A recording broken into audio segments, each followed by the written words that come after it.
History is often told as the story of kings, wars, and conquests. But sometimes, what changes history is not a man's strength, but a system he builds. Genghis Khan. His name was feared. But what truly made him great was his ability to create order out of chaos. In the late 12th century, Central Asia was nothing but endless steppe. Tribes fought each other, alliances collapsed overnight, power constantly shifted. There was no unity, no order, no trust. And in this world, Temujin was born into poverty, without protection. Surrounded by enemies, when his father was poisoned, he was still a child. His tribe abandoned him. His family struggled with hunger, cold, and isolation. This could have been the end of an ordinary life. But for Temujin, it was the beginning, because at a young age, he learned a simple truth. Power alone is never enough. Without loyalty and order, nothing lasts. He was captured in his youth, chained, escaped. He saw betrayal, but he never forgot. He memorized his enemies, tested his allies, and slowly he began gathering people, but with a different method. Lineage, tribe, blood. Secondary, loyalty, skill, and discipline.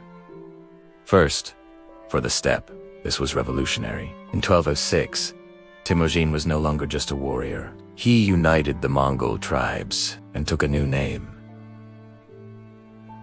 Genghis Khan, the universal ruler. But what made him legendary was not only conquest, it was the system he built. The man who built order. Genghis Khan's first move was to bring structure to the army. You might know Genghis Khan as a fearsome conqueror, but his story is so much more than just battles. It's a tale of survival, innovation, and building one of the largest empires in history. How did a boy, left for dead on the harsh Mongolian steppe, rise to command such power? It all starts with a young boy named Him. His early life was brutal. After his father was poisoned by a rival tribe, his own clan abandoned his family, leaving them to starve. He was hunted and slaved, and constantly betrayed, even by his own blood brother Jamukha. But these hardships didn't break him. They forged him. He learned a crucial lesson. Loyalty is everything. He realized that the old system of feuding clans and constant backstabbing was holding his people back. He decided that merit, not birthright, and unwavering loyalty would be the cornerstones of his future. Once he united the Mongol tribes and was proclaimed Genghis Khan, the Great Khan, his first order of business was to create a system to hold his new nation together. This was the Yasa, a secret code of laws that governed everything. It wasn't just a list of rules. It was a complete social and legal framework. It forbade kidnapping women, which was a common cause of tribal warfare. It made all children, regardless of who their mother was, legitimate heirs. Theft was punished severely, and it was mandatory to return lost property. The Yasa even included environmental laws, forbidding people from polluting rivers and streams. This code brought unprecedented order and stability to a previously chaotic society, uniting everyone under one standard. Now, how do you control an army that's constantly on the move? Genghis Khan's genius solution was the decimal system. He organized his warriors into units of tens, hundreds, thousands, and 10,000s, or two. This wasn't just for battle formations. This structure made command and control incredibly efficient. A commander could signal a precise maneuver to a unit of 100 men without confusing the entire army. For logistics, it was revolutionary. Need to supply a tumen of 10,000 soldiers. You knew exactly how many horses, arrows, and rations were required. This system allowed the Mongol army to be a fast, disciplined, and self-sufficient fighting force, moving with a speed and coordination that dumbfounded their enemies. But an empire that stretched from the Pacific Ocean to Eastern Europe needs more than a great army. It needs great communication. Enter the Yam, the world's first express mail and intelligence service. Imagine a network of relay stations, spaced about 20 to 30 miles apart, stretching across thousands of miles. Riders, carrying a special peza or medallion, could gallop from one station to the next, getting a fresh horse and provisions at each stop. This system allowed messages, intelligence reports, and even officials to travel up to 200 miles a day. That's faster than the Pony Express, which came 600 years later. The Yam was the nervous system of the Mongol Empire, connecting the Khan to his generals and governors, ensuring his commands were carried out swiftly across his vast domain. With this military and administrative machine in place, something incredible happened. The Mongol conquests, Tag Brutal, eventually led to a period of unprecedented peace and stability known as the Paxman, or the Mongol Peace. For the first time in centuries, the Silk Road, the ancient network of trade routes connecting east and west, was safe for travel.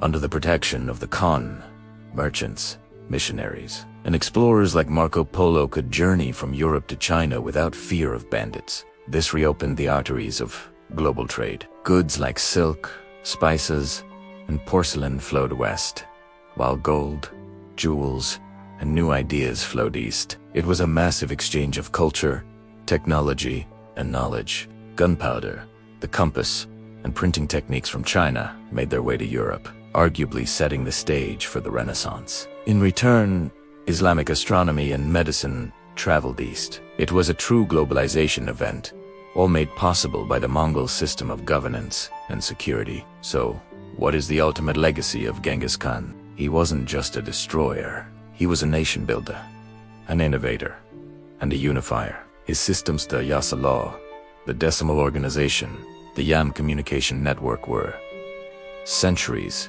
ahead of their time. They created a blueprint for governance that influenced countless empires that followed, from the Yuan dynasty in China to the Mughal Empire in India. He transformed the Mongols from scattered, warring tribes into a unified force that reshaped the world map and connected civilizations in ways never seen before. The story of Genghis Khan is a powerful reminder that even from the most difficult beginnings, a single visionary leader can build an enduring legacy. See you in the next video. Ever wondered how a nomadic people conquered some of the most fortified cities in the world? It wasn't just about horses and bows. The Mongol Empire became a master of siege warfare, and here's the fascinating part.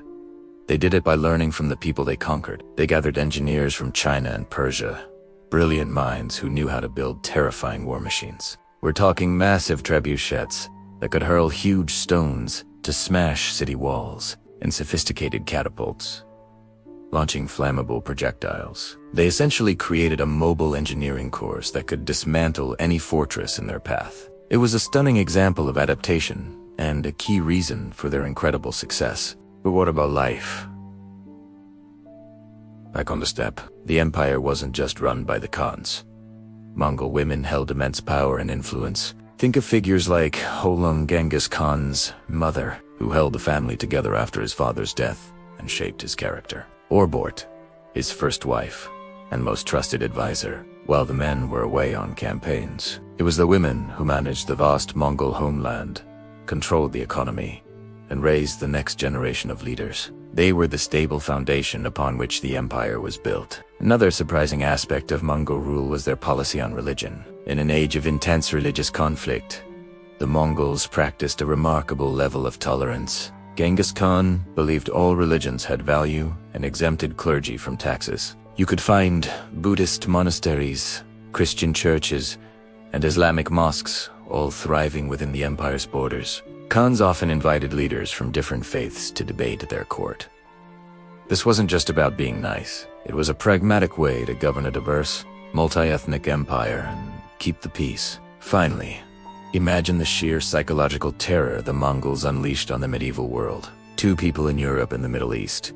They seemed like an unstoppable force of nature, a divine punishment. Their speed and brutality were unlike anything seen before, creating a wave of fear that spread faster than their armies. This deep-seated dread reshaped alliances, spurred military innovations in their enemies, and left a permanent mark on the collective consciousness of the era, changing the course of history forever. Thanks for watching. If you found this interesting, hit that like button and subscribe for more deep dives into history.